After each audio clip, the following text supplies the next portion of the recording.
नमस्कार, SDV news में आपका हार्दिक स्वागत है। आपके साथ मैं सृष्टि मिश्रा और मौजूद है हमारे साथ पत्रकार जी। ये बताइए, दक्षिण भारत से ये क्या जोर देखा जा रहा है, सनातन का अपमान किया जा रहा है। चाहे आप कर्नाटक की बात कर लें, प्रियंक खड़गे अभी जब से सत्ता में आए हैं, देखिए बहुत ज्यादा सनातन पर हमेशा विरोधी बातें करते हैं, और इधर एमके स्टालिन के बेटे। तो क्या लगता है पत्रकार जी, ये साजिश के तहत किया जा रहा है, किस पार्टी का हाथ हो सकता है? देखिए मैडम, मैं आपको बतला रहा हूँ, ये एक बहुत बड़ी देश के साथ साजिश की जा रही है और ये चीज़ क्लियर होना चाहिए। एज ए पत्रकार हम आपको बता रहे हैं कि देश के साथ बहुत बड़ी साजिश है। इन राजनीतिक दल को भी सोचना चाहिए, इतना भद्दा मजाक कर रहे हैं देश की अस्मिता के साथ। देश आगे बढ़े, ऐसा नहीं कि उससे मोदी बढ़ जाएंगे या बीजेपी बढ़ेगी। देश आगे बढ़ेगा। लोग डेवलपमेंट के काम करते हैं, कई सरकारें की और कभी सरकार आई कभी नहीं आई।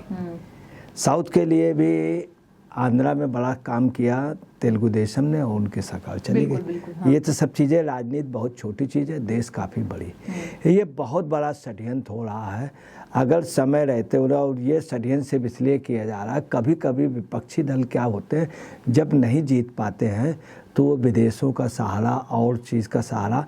ये इंडिया के डीएनए में, दुर्भाग्य से इंडिया के डीएनए में ये यहाँ के लोगों में ज़्यादा रहा है। अधिकतर बाहर के लोगों को ला करके अंदर उपद्रव करा करके उन्होंने सोचा कि हमको सत्ता मिल जाएगी। होता क्या है, फिर हम गुलामी की ओर बढ़ते चले गए। यहाँ पर भी यही योजनाबद्ध एक तरीके से खेल खेला जा रहा। जो देश के साथ अस्मिता के साथ एक वो, कांग्रेस को सबसे ज़्यादा इस पे सोचना चाहिए। कांग्रेस जो थी देश की आज़ादी में रही, आज़ादी से पहले वाली कांग्रेस रीढ़ है। विपक्ष मजबूत रहना चाहिए, विपक्ष को मुद्दे लेने चाहिए, ऐसे सकारात्मक लेने चाहिए जिसमें सरकार हिल जाए, सरकार नीचे उतर जाए। मगर ये मुद्दे सरकार या मोदी को हिलाने के लिए नहीं ले पा रहे। ये क्या ले रहे हैं, ये देश को ही तोड़ देने का ले रहे हैं। ये अंग्रेजों ने खेल खेला था, आर्यन और द्रविड़। अब आपको बता रहे हैं, आर्यन द्रविड़ की थ्योरी बिल्कुल गलत थी। ये अंग्रेजों ने जानबूझ करके दिया था। आर्यन द्रविड़ की थ्योरी भारत को तोड़ने के लिए थी। उसके बाकायदे साइंटिफिक उसका वो हुआ था, वैज्ञानिक वो हुआ था। उन सब के डीएनए भी चेक हुए थे। सब आपको मैं वो अभी सिलसिलेवार बता रहा हूँ। है क्या आपको बताना, ये राजनीति कहाँ से हुई और कैसे गलती हुई। आज़ादी के 20 साल पहले, आज़ादी के 20 साल पहले द्राविड़ और सनातन के लिए इन लोगों ने कोशिश की, मैं कोई भी कुछ मानने को तैयार नहीं था। उसी समय क्या हुआ कि एक दुर्घटना हुई, और वो दुर्घटना ही एक वजह हुई।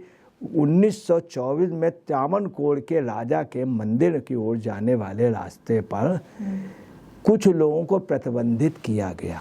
अच्छा। हकीकत ऐसा नहीं हुआ है। साउथ के जो कल्चर था, चोल वंश, त्रावणकोर वंश, तमाम वो रहे, वो आप समझ लीजिए कि वहाँ पे ना अंग्रेज सत्ता चला पाए, नहीं मुस्लिम काल पे वो साम्राज्य हिला नहीं पाए। याद रखिएगा, अंग्रेजों ने जो सत्ता दी थी वो साउथ इंडिया के उस पे दी थी, जो दंड था मंगवा करके। अब इस कल्चर को तोड़ने के लिए क्या हुआ, पूरा भारत एक था। साउथ सबसे बड़ा बेस था हमारा। हमारे साइंटिस्ट वहाँ थे, आर्मी के लोग थे, एक से करेप्पा वहीं के हुए हैं। इन सबको तोड़ने के लिए, बेस के लिए उत्तर भारत और दक्षिण भारत को तोड़ने की राजनीति हुई। दुर्भाग्य से क्या हुआ, गलती कांग्रेस से हुई सिलसिलेवार, और कांग्रेस ये गलती करती रही, जिस बात का दुख की बात है। तो 1924 में क्या हुआ, त्रावणकोर के राजा जो निकल रहे थे, उनका जब वो वहाँ से यात्रा निकलती तो यात्रा में काफ़ी लोगों को मदद की जाती थी। तो लोग आते थे उनको मदद। तो आपने देखा जब बड़ी यात्राएं निकलती हैं तो उसमें देख लिया था कोई गलत आज भी अगर प्रधानमंत्री निकल रही है या राहुल गांधी की यात्रा निकल रही तो उसमें चेकिंग रहती है कि कोई गलत आदमी तो नहीं, कोई बम विस्फोट न कर दे, कोई कुछ कर न दे, कुछ गड़बड़ न कर दे। ये हुआ था। इसका इन लोगों ने क्या किया, दूसरे रूप में लिया और उसको अंग्रेजों ने उड़ाई। त्रावणकोर के राजा जो थे उनकी कांग्रेस के लोगों से नहीं पट पा रही थी। त्यावनकोर के राजा को ये लोग वो बनाना चाह रहे थे, जबकि पक्के कांग्रेसी थे, कांग्रेस को मानते थे, मगर ये लोग उनसे फाइनेंस चाह रहे थे। जो देश का प्रधानमंत्री बना जवाहरलाल नेहरू, उनसे आर्थिक मदद चाहते थे। ये है सत्यता। ठीक है।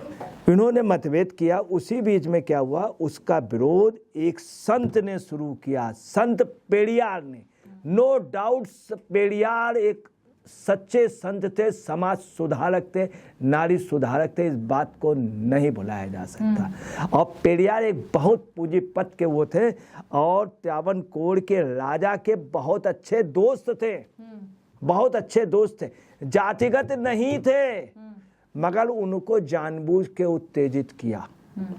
चूंकि आपको बताना, ये देश का दुर्भाग्य रहा, महात्मा गांधी जी को मिसगाइड कर देते थे नेहरू जी। नेहरू जी के पैरेलल जो भी व्यक्ति आए, नेहरू जी ने उनको किनारे कर दिया। नेता सुभाष चंद्र बोस चुनाव हुआ, बुरी तरीके नेहरू हारा, नेता सुभाष चंद्र बोस को वोट मिला। गांधी जी ने कहा कि हार हुई तो मेरी हार होगी, उसके बावजूद ही गांधी जी हार गए। यही पोजीशन भगत सिंह का कर दिया, यही पोजीशन चंद्रशेखर का कर दिया। भगत सिंह के फांसी में गांधी जी और नेहरू जी नहीं बोले। अब क्या हुआ, पेरियार भी एक संत थे वहाँ के, नो डाउट, और कांग्रेस के वहाँ के प्रदेश अध्यक्ष थे। उनका अपना वजन था, वो नेहरू जी से कहते थे कि इस तरह से आप करिए, त्यावनकोर के राजा कहते थे इस तरह। इन्होंने सोचा ये दो आदमी हमको, देखिए महात्मा गांधी बहुत समझदार थे। महात्मा गांधी देखा हमसे बड़ा रविन्द्रनाथ टैगोर है, तो उन्होंने देखा, बोले गुरुदेव, ऐसे हाथ जोड़ लिए, क्योंकि जानते थे हमसे बड़ा संत है। तो उन्होंने भी कह दिया महात्मा, तो इन्होंने अपना नाम महात्मा दल लिया, उनको रविन्द्रनाथ टैगोर गुरुदेव कहते। ऐसे ये जब वहाँ साउथ में गए तो ये दोनों विद्वान थे। इन्होंने क्या किया, इनकी कटिंग शुरू कर दी। इनका सबसे खास आदमी जवाहरलाल नेहरू का सुब्रमण्यम अय्यर, जिसने ये आग लगाई, हमारे देश को सत्यानाश किया है, सुब्रमण्यम अय्यर ने। और ये चीज़ सोचनी चाहिए, सुब्रमण्यम अय्यर ने क्या किया, सुनिए। उन्होंने क्या किया, वहाँ पे जातिवाद बोया, इसमें कोई शक नहीं, 1 से 1 बिलियन लोग थे। इसकी शिकायत पेरियार ने की। पेरियार ने जब की तो नेहरू जी से कहा, नेहरू जी को बुलाया, नेहरू जी आए ने, नेहरू जी ने पेरियार, क्योंकि जब उन्होंने कांग्रेस से कहा इस तरह नहीं, समानता का स्कूल होना चाहिए, तो नेहरू जी ने क्या कहा उस समय कि नहीं, जो अय्यर है उनकी चलेगी, आप अय्यर के आगे स्टैंड नहीं करते हैं। सुन लीजिए, तो क्या हुआ, अय्यर की वजह से ये हुआ। अय्यर ने गलत किया था, गलत किया था, गलत किया था। पेरियार एक संत है, इसमें नो डाउट। अब क्या हुआ, यहीं से डिस्प्यूट हुआ, पेरियार जी को बेइज्जत किया गया। पेरियार जी जब दिल्ली गए तब उन्होंने कांग्रेस के प्रदेश अध्यक्ष से इस्तीफा दे दिया। कांग्रेस के प्रदेश, कांग्रेस को बाद नागवाल गुजरी कि पेरियार इतना बड़ा हो गया कि हमारी बात नहीं मानता नेहरू जी का, और जो चांदी के चम्मच में पैदा हुआ।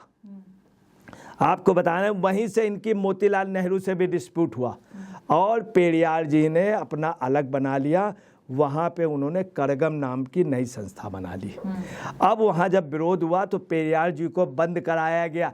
पेरियार जी को त्यावनकोर के राजा नहीं बंद करना चाहते थे, उनको नेहरू जी ने उस्काया, उनको बंद करा दिया, यातनाएं दी गई, जेल में डाल दिया। आज उन्हीं पेरियार जी ने, अंबेडकर जी भी बुरे नहीं थे, नेता सुभाष चंद्र बोस भी नहीं, सबको जो इनके जो पैरेलल आया उसको इन्होंने धूड़ी से निकाल दिया। ठीक है, ये नेहरू जी। अब इसके बाद क्या हुआ आपको बताना है कि ये सब चलता रहा। वहाँ पे धीरे धीरे अंदर से अंग्रेजों ने फ़ायदा उठाया, कांग्रेस ने फ़ायदा उठाया। इन्होंने किया क्या, राजनीति की। और उस राजनीति में इनका यह था कि हम साउथ में पैर नहीं जमा पा रहे, उत्तर भारत में कुछ नहीं कर पा रहे, तो हमको दक्षिण का ये पॉकेट मिल गया कांग्रेस का, तो मध्यक बना। इसके बाद क्या हुआ, इंदिरा गांधी ने क्या किया। इंदिरा गांधी 1977 में चुनाव हार नहीं थी। चरण सिंह ने पूछा कोई भी यूपी में 5 सीटें आप बता दे, जीत जाए। इंदिरा जी ने बड़ी सीरियस बात ली। इंदिरा जी ने उसी वक्त मीटिंग की, सारी मीटिंगें अपनी कैंसिल कर दी, तुरंत वो साउथ गई और साउथ में जाके उन्होंने निर्मल आंदोलन को उनसे बैठक की। और आपको बताने पूरे हिंदुस्तान में इंदिरा गांधी हार गई, सब जगह। 1977 में कांग्रेस बुरी तरह 0, यूपी 0, बिहार 0, एक भी सीट नहीं। अमेठी से हार गए, रायबरेली से हार गया इनका लड़का। और आपको बताना आंध्र और कर्नाटक में टोटल जीत करके आई साउथ में। ये इनकी मैथ थी, इनकी इज्जत बचाई। जब इंदिरा गांधी कुछ नहीं थी, इंदिरा गांधी जब प्रधानमंत्री बनी तो बहुमत में नहीं थी, इन्होंने साउथ के कामराज को पकड़ा। कामराज ने इनको प्रधानमंत्री बना दिया, इनकी सत्ता बचा ली 1967 में। ठीक है। अब आपको बताना है 19 साउथ के लोगों का कहना है कि ये बेवफा निकली, ये औरत बेवफा निकली, ये उनके साउथ के लोगों का कहना था। इन्होंने कामराज का आज भी कहा जाता है, ये अब फिर खेल रहे हैं कि हम सत्ता पे नहीं आ पा रहे हैं, साउथ को किसी तरह से द्रमुक उस पे कर दो तो हम फिर वैसे साउथ में अगर हम जीत जाएंगे। दोस्त बहुत पानी निकल गया है, कांग्रेस वहाँ पे नहीं है। और मैं कांग्रेस को बता रहा हूँ, इंडिया गठबंधन को, बीजेपी साउथ में नहीं है, तमिलनाडु में नहीं है। बेकार में बीजेपी को वहाँ तुम घेर लो, ये आंदोलन कर लो, इससे देश टूट जाएगा। बीजेपी को 4 सीटें मैक्सिमम मिल जाए तो बहुत बड़ी बात होगी तमिलनाडु में। ये तुम बीजेपी को कर रहे हो तो तुम देश का बदनामी कर रहे हो, देश को बर्बाद कर रहे हो। बीजेपी से लड़ने के लिए सड़कों पे आ जाइए, यूपी में लड़िए, कश्मीर में लड़िए, पंजाब में लड़िए, राजस्थान में लड़िए, कर्नाटक में लड़िए। आप जहां लड़े वहां सक्सेस हुए हैं। आप हिमाचल में लड़े, बीजेपी को आपने परास्त किया। आप गुजरात में भी अगर लड़ते तो परास्त करते, परंतु आप जहां वो कर रहे हैं इस जहर को बहुत गलत ढंग से कर रहे हो। और मैं आपको बता दूं इसमें हैं कौन कौन जिनके नाम नहीं दिए जा रहे हैं। और जो ये इतना बड़ा ये वो हो रहा है, ये देश के लिए आप समझ लें, देश की संस्कृति को, देश की आबो हवा को तोड़ने के लिए है, और ये सब ठीक नहीं है। अब आपको बताना है कि ये जो आर्य और द्रविड़ का है, इसके लिए मैं आपको बता रहा हूँ, भारत की सबसे पुरानी सभ्यताओं में एक सभ्यता है, वो है उत्तर भारत तक और साउथ तक। ये एक सभ्यता थी, द्रविड़ भी उसमें।